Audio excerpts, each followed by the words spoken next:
Hi, uh, Jillian here. I'm sure you've seen my videos before. If not, hi, like, subscribe. My daughters and I do various random videos. I do a lot of rants and raves about products, places, people's things, politics, spirituality, all of the above. And I'm going to start doing book readings. Children's books are my forte. My daughter just wrote one, but I also wrote my own book, so I might be just using YouTube kind of as a podcast slash audiobook soon. Hopefully, I can get some guest speakers on. That'd be pretty cool. Um, I have so many subjects I cover, but let me know in the comments if there's one that you prefer. Uh, for instance, my friend sent me this video and he's like, make sure you record your reaction. So I'm going to do that. And you guys just see. Okay, so it's Allah is the real Satan. The exact. What? The exact moment a Muslim speaker corner learned he follows Satan. Christian Prince debate. This should be interesting. Um, anyway, yeah, so here we go. Hopefully it's long enough. Or not too long. Listen to Moses, I am who I am. Exodus 3:14. It's an hour long. How am I supposed to do this? Hopefully I can upload it. It's probably too long. Hello? Hello, is that Christian Prince? Yes. Right, I've just been watching your YouTube show. All right, we are live on air, my friend. People, they can't hear you. What do you want to say? Of course. I want to address these issues that you're talking about in the Quran. All right. And hopefully you can have a little debate. Sure, go ahead. Okay, if you're going to let me come off of this and go on to the YouTube. Can you speak louder, please? Your voice is gone.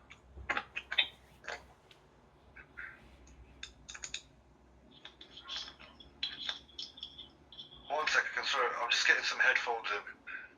No problem. You can hear me, correct? Okay. Yeah, I do. Mute, please, YouTube. Oh my goodness, can I Yeah, it's on pause anyway. Alright. So, I would like to, I had some of your followers asking me to come and debate you on your channel, so I thought I'll come and have a look and see what's going on. Alright. Do you like to introduce yourself first? Do you like to introduce yourself? Oh, my name's, I'm Go Live Media, off of YouTube. Go what? Go Live Media. Go Live Media. Go Live. Okay. Yeah, Go Live Media. And I generally do some educational videos on Islam. I've debated a few individuals from Speakers Corner on their panels. So the first verse that you actually brought, one of the verses that you just recently brought up, was that Satan intercepted the revelation and made Muhammad give some incorrect verses. Correct. And the verse that you used, it more or less clearly states, Allah actually speaks about this in the Quran, and he says Satan intercepted it, but Allah corrected it and cancelled out the verse. Correct. So I don't see the problem in this. What is your issue with this? Okay. Guys, what I shall call you, my friend? Do you have a name to call you with? Farhad. Farhad? Farhad. Yeah. Sounds like an Iranian name, is that right? Yeah. All right. I'm South Asian. All right, no problem. So he agreed that Shaitan he put words and Allah he cancelled it, correct? Yeah. Okay. But you see the problem here that supposedly Muhammad is a prophet of Allah and he is protected by Allah. You know, when the Quran said in different verse, وَمَا هُوَ إِلَّا وَحْيٌ يُوحَى. مَا هُوَ إِلَّا وَحْيٌ يُوحَى. No, I wish I could speak Hebrew. It is nothing but an inspiration from Allah. That is a very dangerous promise because you are saying that anything Muhammad is saying, it is from Allah. Chapter 53, verse number 4. Right? Right. Okay. And then we find that Shaitan, he was able to put in the mouth of Muhammad. So now, which one is contradicting which one? If everything he say is from Allah, and then we find that Muhammad, no, he spoke what is not from Allah, and then Allah had after that to cancel it. That means that verse, chapter 53, verse number 4, is a fabrication. It cannot be true. if Allah is God, my friend, hold on. If Allah is God, and I think you agree with me, if you say, okay, Christian Prince, I will teach you English and you will never do a mistake. Do you agree that I will never do a mistake? Not necessarily, because the Prophet is still a human. We don't believe he's infallible. No. You see, this is not about a human now. This is about wahyun yuha, about inspiration, about speaking of God. This is not about him speaking to his wife. This is not about him making a mathematical error. No, this is about speaking of God. So when he say وَمَا هُوَ إِلَّا وَحْيٌ يُوحَى, he just say that anything he say is inspiration from God. So we are talking here about the I'm protection sorry, I of can only inspiration. think of that Team he is America saying when I hear nothing this language. I'm so but bad. what Allah said to him. So he being a human will not change anything, because he just said to him, don't Allah knew that Muhammad is a human? He knew, right? So he's saying to him, he's promising him that anything you say is from Allah. Okay, and then we find that Shaitan is putting in his mouth satanic verses.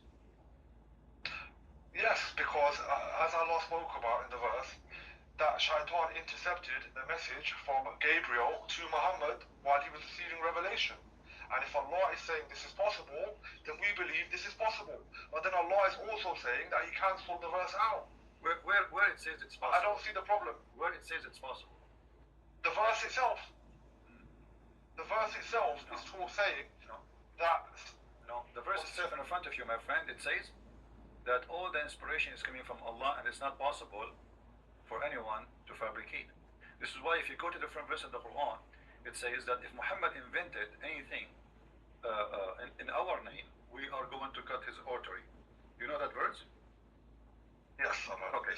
So Allah, He made a promise to the point that if there is any invention, the punishment, I will cut his artery.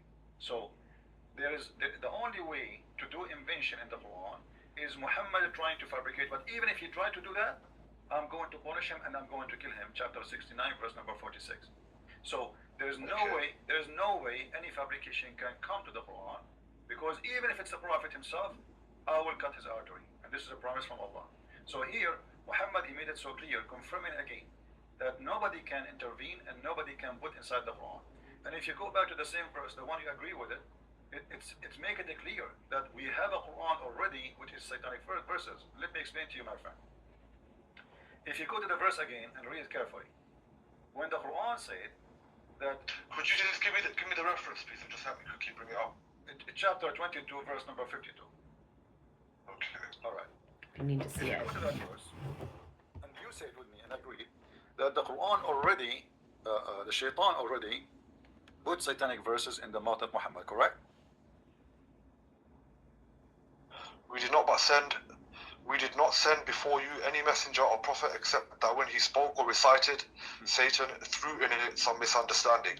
Okay. But Allah abolished which Satan throws in. Okay. Then Allah makes precise his verses, and Allah is knowing and wise. Okay. So Allah will abolish what? What Shaitan he threw, correct? Yeah. Okay. So in order to abolish something, it have to be there. So now that means Shaitan was successful to throw in the mouth of Muhammad satanic verses. That's wonderful. Now, what is my guarantee that all this verse is from Shaitan after this? Because Shaitan, let me explain to you. Because now, let us say, I am, people are listening to me, and now I say, okay guys, we should not worship God, etc., we should be communist. And then you say to me, how you claim to be Christian? And then second day I say, oh Shaitan, he made me say that, and Allah will abolish it, and he gave me this verse. Now, what is my guarantee that this verse itself is not made from Shaitan to make us relax and believe Muhammad is a prophet? Because as long Shaitan was able to put in the mouth of Muhammad once, what is going to stop Shaitan from doing it again and again, and even making a verse like this to make you believe that, don't worry, he is the right person still? Well, because Allah is the all-seeing, all-hearing, as we believe, and if that was to happen, Allah would make sure it's abolished. My friend, Allah could not protect Muhammad from before it happened, so he will protect it after it happened? Well, obviously we believe everything that happens. Anyway, let me know what you guys think. It's getting too long, so I'm going to pause it and maybe do a part 2. To put Quran, false Quran in the mouth of Muhammad.